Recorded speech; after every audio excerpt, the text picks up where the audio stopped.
Alhamdulillah, wassalatu wassalamu ala rasulillah Sayyidina wa maulana Muhammad ibni Abdillah wa ala alihi wa sahbihi wa man tabi'ahu wa mawalah. Ashhadu an la ilaha illallah wahdahu la sharika lah wa ashhadu anna sayyidana Muhammadan abduhu wa rasuluhu la nabiyya ba'dah. Allahumma salli ala sayyidina Muhammadin nabiyil ummi wa ala alihi wa sahbihi wa barik wa sallim. Qala Allah Ta'ala fil Qur'anil Azim wa huwa asdaqul qailin. A'udzu billahi minasy syaithanir rajim. Ya ayyuhalladzina amanu taqullaha haqqa tuqatih wa la tamutunna illa wa antum muslimun.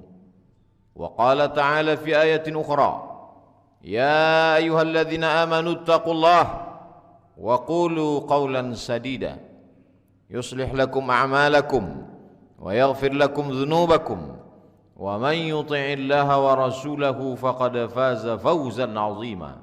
Ibadallah, usikum wa nafsi bi taqwallahi wa ta'atihi faqad fazal muttaqun. Hadirin jamaah Jumat yang dimuliakan Allah Subhanahu wa taala.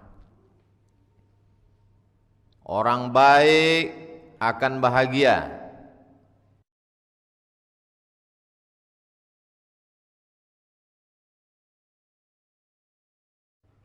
Orang yang jauh dari Allah akan susah dan sengsara. Itu didengar oleh anak muda dari mulut ayah dan ibunya di rumah.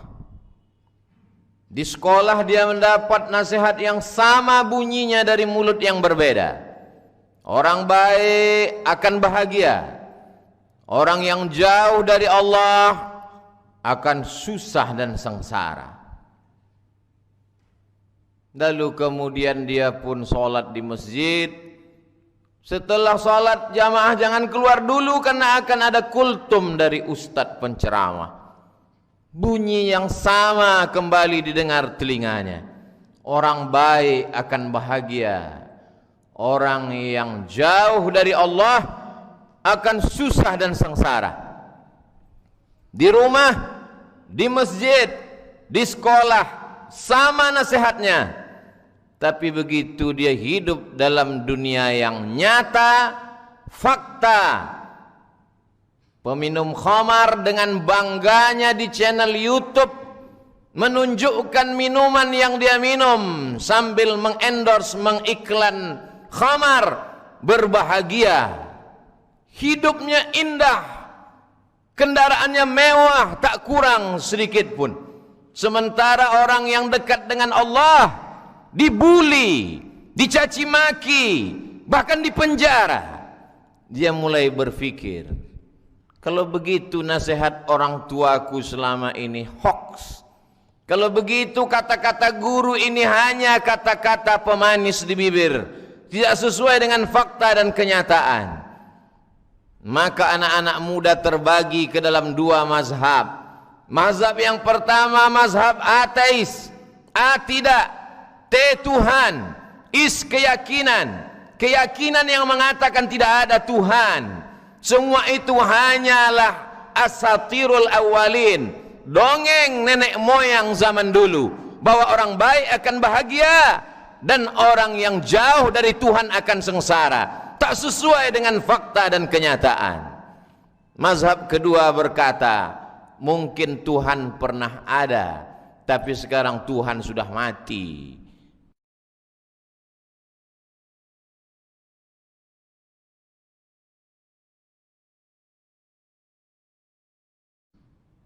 Imam mazhabnya adalah Nietzsche dari Jerman, berakhir dengan gila dan berakhir dengan kematian. Kalaupun mereka beragama, hanya basa-basi saja. Karena kebetulan ada tetangga mati, dia akan pakai peci baju koko. Kebetulan Idul Fitri, Idul Adha, dia datang ke tanah lapang. Tapi dalam hatinya, aku mulai ragu bahwa Tuhan itu ada. Kenapa? Karena kata ustadz tidak sama dengan kenyataan. Buktinya orang yang jahat hidupnya senang. Pezina dengan bangganya menceritakan pengalaman dosanya. di channel-channel YouTube, ditampilkan di televisi, rumahnya mewah, kendaraannya mahal, hidupnya tenang. Orang yang taat beragama, hidupnya susah, dikriminalisasi, dipenjara. Mana janji orang tua? Mana janji ustadz? Jangan terlalu lugu menjelaskan tentang Allah kepada anak-anak kita, karena perbuatan Allah tidak sesederhana yang kita bayangkan. Allah menjelaskan dalam Al-Quran, sanastadrijuhum min haitsu la ya'lamun wa umli lahum. Ada orang-orang yang kuulur jabatannya tinggi, wa umli lahum. Ada orang-orang yang kuulur hartanya banyak, wa umli lahum. Ada orang-orang yang kuulur nikmat badannya sehat, kuulur nikmat umurnya panjang, kuulur kekuasaannya hebat, gagah, perkasa. Inna kaidi matin, tapi sesungguhnya dia sedang dalam tipu dayaku. Kalaulah sesederhana itu, orang yang dekat dengan Allah hidupnya bahagia, orang yang jauh dari Allah akan sengsara. Kalau logika itu yang dipakai, maka kalau begitu Fir'aun yang dekat dengan Allah, karena yang sengsara adalah Musa, terbuang dari istana Fir'aun. Kalau hidup dengan dekat dengan Allah senang, jauh dari Allah susah. Kalau begitu Ibrahimlah yang jauh dari Allah, karena dia yang susah akan dibakar oleh Namrus. Namruslah yang beruntung, bahagia. Tidak sesederhana itu menjelaskan tentang perbuatan Allah. Orang tua perlu lebih cerdas daripada anak. Ajarkan anak-anakmu ilmu tidak seperti ilmu engkau, karena anakmu hidup di zaman yang berbeda dengan zamanmu. Orang tua mesti cerdas, guru mesti cerdas, berpikir. Kenapa? Karena Allah memberikan kita akal, bukan mengulangi kata-kata orang zaman dulu. Orang zaman dulu tidak salah, ustadz, tuan guru, kiai, buya kita tidak salah, karena memang hidup mereka sesimpel dan sesederhana itu. Penyakit tidak selamanya kutukan. Kalau ada orang baik sakit, bukan kutukan. Sakit itu adalah cara Allah untuk membersihkan dosa-dosanya. Dulu sebelum saya hijrah, ketika masih makan riba, ketika masih berzina, ketika masih minum khamar, badan saya sehat. Tapi kenapa setelah hijrah, setelah pindah ke bank syariah, setelah ikut pengajian, kenapa justru sakit? Mana pesan ustadz yang mengatakan kalau dekat dengan Allah bahagia? Allah membersihkan dosa-dosamu dengan penyakit. Nabi yang menjelaskan demikian. La yusibul mu'min min nasabin wala wasabin wala saqamin. Letih, lelah, gundah gulana, galau, susah hati, sakit, wala syaukin yastakuha, duri menusuk tapak kakimu. 10 orang kau berjalan, yang 9 sehat-sehat saja. Kenapa mesti tapak kakimu yang tertusuk duri? Illa kafarallahu anhu biha sayyi'atuh. Allah ingin membersihkan dosa-dosamu. Tapi aku tak berdosa. Dosaku apa? Aku tidak ada dosa. Di saat kau berkata kau tidak berdosa, itulah dosamu yang pertama, karena merasa diri tidak berdosa. Bukankah datuk nenek moyangmu Adam alaihi salam pun berdosa? Dan dia mengaku dosanya, Rabbana zalamna anfusana wa illam taghfir lana wa tarhamna lanakunanna minal khasirin. Tapi aku sudah lama bertobat, sudah hijrah, sudah bersedekah, sudah bangun masjid. Kenapa tetap susah? Kenapa tetap sakit? Allah mungkin tidak menghapuskan dosamu, karena dosamu sudah bersih. Tapi Allah ingin mengangkat derajatmu. Ada orang yang diangkat derajatnya karena jihad fisabilillah, berdarah-darah. Ada orang yang diangkat karena membangun masjid. Dia kalahkan hawa nafsunya, ingin membangun rumah, membeli kendaraan. Tapi Allah mengangkat derajatmu bukan karena kau kaya, bukan karena kau mati jihad fisabilillah. Allah mengangkat derajatmu karena perbuatan amal yang tidak keluar uang, karena perbuatan amal yang tidak keluar darah. Apa amal itu? Amal itu bernama sabar. Innama yuwaffas sabiruna ajrahum bighairi hisab. Allah memberikan balasan orang yang sabar bighairi hisab, tak dapat dihitung dengan apapun. Aku sudah sabar. Kenapa masih datang juga penyakit itu? Kenapa masih datang juga kesusahan itu? Apa betul marah Allah kepadaku? Allah tidak marah kepadamu. Allah sayang kepadamu. Bukankah nabimu pernah berkata, innallaha idza ahabba qauman ibtalahum. Kalau Allah sayang kepada seseorang, Allah uji dia.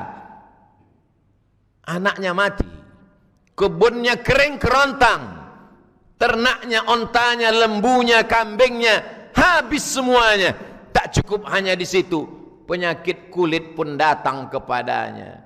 Maka Pak Kua berdoa untuk kedua mempelai, Allahumma arham bainahuma kama rahimta baina Ayyub wa rahmah. Sayangi kedua mempelai ini seperti kasih sayang Siti Rahmah kepada Ayyub.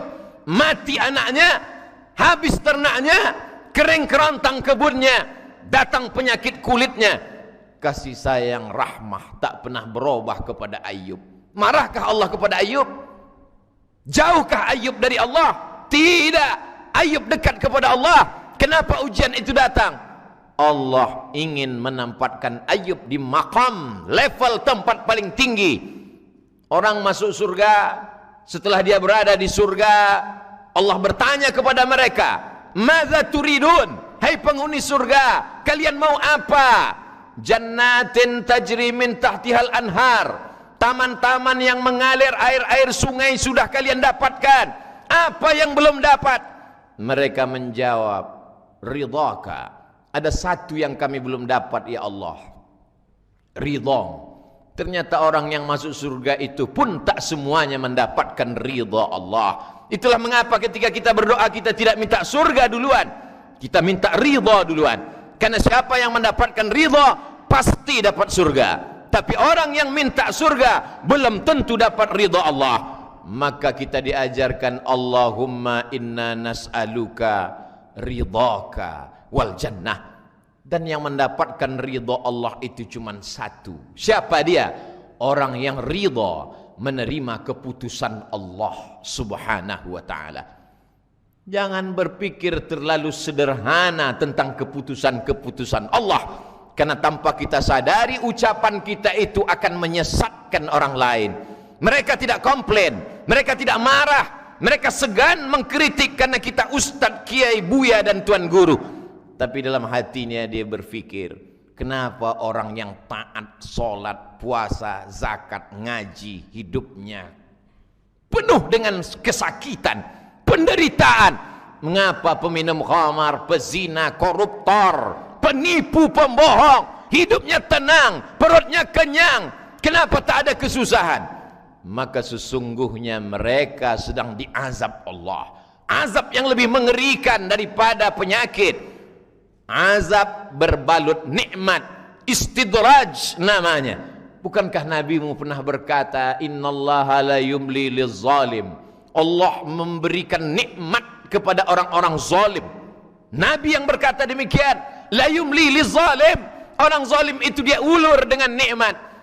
Hatta idza akhadhahu lam yuflithu.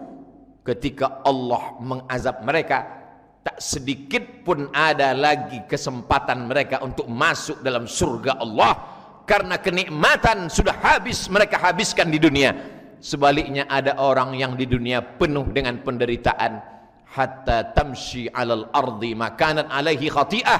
Sampai dia berjalan di atas muka bumi, tak ada dosanya walaupun setetes, walaupun seujung kuku, walaupun seujung rambut, walaupun sebesar tapak kaki semut yang hitam di atas batu yang kelam di tengah malam yang gelap, sudah dihapuskan Allah. Mari kita berpikir bukan menurut cara pandang kita, tapi berpikir menurut cara pandang Allah subhanahu wa ta'ala. Dari mana kita dapat tahu? Baca Al-Quran dengan pembacaan yang sempurna. Dari mana kita bisa faham? Baca hadis dengan pemahaman yang benar. Dari mana kita mengerti? Dengarkan ucapan para ulama yang menjelaskan tentang perbuatan Allah. Kalau tidak, kita akan menyalahkan Allah, kita akan mengkambing hitamkan Allah, kita akan mengatakan Allah tidak adil. Mengapa Allah tidak adil? Allah amat sangat adil. tapi kacamatamu terlalu tebal untuk membaca keadilan Allah Subhanahu wa taala. Makanya dalam hadis qudsi Allah berkata, "Ana inda husni zanni 'abdi bi." Aku menurut prasangka hambaku kepada aku. Tidak ada prasangka yang paling baik kecuali bersangka baik kepada Allah Subhanahu wa taala. Kalau hari ini badanmu sehat, belum tentu nikmat. Boleh jadi kau sedang diuji apakah kau bersyukur dengan sehatmu. Kalau hari ini kau punya jabatan kekuasaan, belum tentu nikmat. Boleh jadi jabatan dan kekuasaan itu adalah ujian. Bukankah itu yang diucapkan Sulaiman alaihissalam ketika melihat kerajaannya? Bala tentara kalangan jin pun bersimpuh sujud di bawah perintahnya.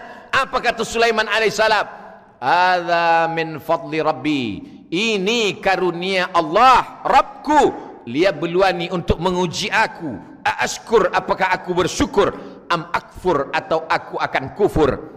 Sehat itu ujian, sakit pun ujian, berkuasa itu ujian, menjadi rakyat jelata pun ujian, menjadi kaya raya ujian, menjadi orang susah miskin papa pun ujian. Itulah pemahaman yang diajarkan dalam Islam. Wa nabluhum bisyarri wal khairi, kami uji mereka dengan yang tidak baik, kami uji juga mereka dengan yang baik. Wa balawnahum bil hasanat, kami uji mereka dengan hasanat. Tidak selamanya ujian itu dalam bentuk penyakit, tidak selamanya ujian itu dalam bentuk penderitaan. Hasanat, kebaikan-kebaikan itu pun juga ujian. Tapi berapa banyak orang berkata, ketika sehat nikmat, ketika sakit laknat, ketika berkuasa rahmat, ketika tidak berkuasa laknat.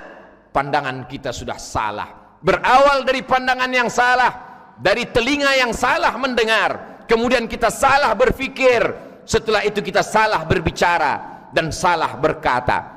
Hari ini kita sedang lulus ujian sehat karena kita berada di rumah Allah. Keluar dari sini kita akan lulus ujian rezeki karena kita tetap berwakaf, berinfak dan bersedekah. Ke depan kita tetap lulus ujian anak karena kita mendidik mereka menjadi generasi yang Qur'ani. Barakallahu li wa lakum fil Qur'anil azim wa nafa'ani wa iyyakum bima fihi minal ayati wadh-dhikril hakim wa taqabbala minni wa minkum tilawatahu innahu huwal ghafurur rahim.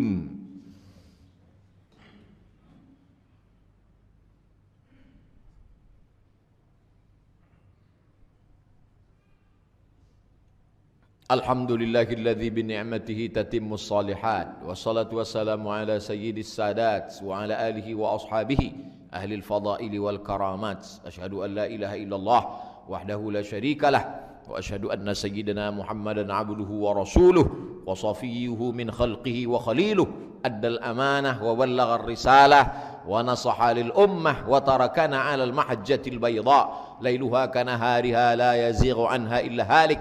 قال الله تبارك وتعالى في كتابه العزيز أعوذ بالله من الشيطان الرجيم بسم الله الرحمن الرحيم والعصر الإنسان لفي خسر إلا الذين آمنوا وعملوا الصالحات وتواصوا بالحق وتواصوا بالصبر. وقال تعالى في آية أخرى إن الله وملائكته يصلون على النبي يا أيها الذين آمنوا صلوا عليه وسلموا تسليما. اللهم اغفر للمسلمين والمسلمات والمؤمنين والمؤمنات الأحياء منهم والأموات برحمتك يا أرحم الراحمين. اللهم اجعلنا راضين لقضائك. اللهم دفع عنا الغلاء والوباء والفحشاء والربا والزنا والسيوف المختلفة والشدائد والمحن ما ظهر منها وما بطن من بلدنا هذا إندونيسيا خاصة ومن بلدان المسلمين عامة. اللهم انصر إخواننا المجاهدين المستضعفين في فلسطين وفي روهينيا وفي كل مكان من مشارق الأرض إلى مغاربها. عباد الله أوصيكم ونفسي بتقوى الله وطاعته فقد فاز المتقون. إن الله يأمر بالعدل والإحسان وإيتاء ذي القربى وينهى عن الفحشاء والمنكر والبغي يعظكم لعلكم تذكرون. فاذكروا الله العظيم يذكركم واسألوه من فضله يعطكم ولذكر الله أكبر والله يعلم ما تصنعون. أقم الصلاة.